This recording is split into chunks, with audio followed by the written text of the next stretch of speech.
La lucidité ne ment pas toujours. Elle peut simplement figer l'identité qu'on n'ose plus remettre en cause. Il existe une forme de lucidité qui ne trompe personne. Elle voit juste, elle comprend bien, elle analyse correctement, et pourtant elle immobilise. Cette lucidité permet de savoir qui l'on est, ou plutôt de savoir qui l'on a été. Elle rassemble des éléments cohérents, des comportements répétés, des réactions constantes, des limites déjà observées. Elle construit une image stable. Avec le temps, cette image devient une référence, une définition implicite.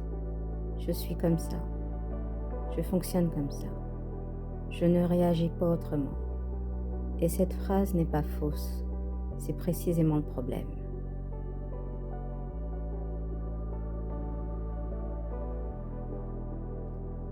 La lucidité identitaire n'invente rien. Elle compile. Elle s'appuie sur des preuves, sur des faits, sur une continuité observable. Elle dit « Regarde, c'est cohérent, c'est logique, c'est toi ». Mais ce qu'elle ne dit pas, c'est que cette cohérence appartient au passé, à ce qui a déjà été validé, à ce qui a déjà fonctionné, à ce qui a déjà été accepté. La lucidité fige l'identité lorsqu'elle confond compréhension et définition. Comprendre qui l'on est ne signifie pas que cette version est définitive. Pourtant, la lucidité peut donner cette impression. Elle rend l'identité confortable, parce qu'une identité claire évite le doute. Elle évite l'inconfort de se demander « et si je n'étais plus exactement ça ?» La lucidité identitaire protège, elle stabilise, elle rassure, mais elle ferme aussi une porte silencieuse, celle de la remise en question non justifiée.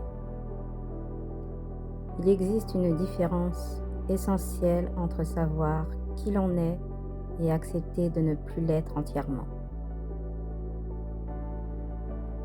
La lucidité a tendance à privilégier la première parce qu'elle est vérifiable. La seconde, elle, est floue, sans preuve, sans garantie. Alors l'identité reste intacte, non parce qu'elle est vraie, mais parce qu'elle est claire.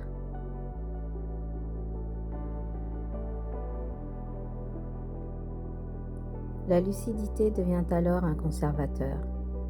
Elle préserve une version cohérente de soi. Elle empêche les contradictions internes d'apparaître. Tout ce qui ne correspond pas à l'image établie est interprété comme une exception, un écart, un détail. Et ainsi, sans contrainte extérieure, l'identité se referme. Pas par mensonge, pas par peur visible, par fidélité à ce qui est déjà compris. Il n'y a rien de faux dans cette lucidité. Elle décrit correctement, mais elle oublie une chose essentielle. L'identité n'est pas un constat, c'est un processus. La lucidité devient problématique lorsqu'elle transforme ce processus en verdict, lorsqu'elle remplace la question par une conclusion.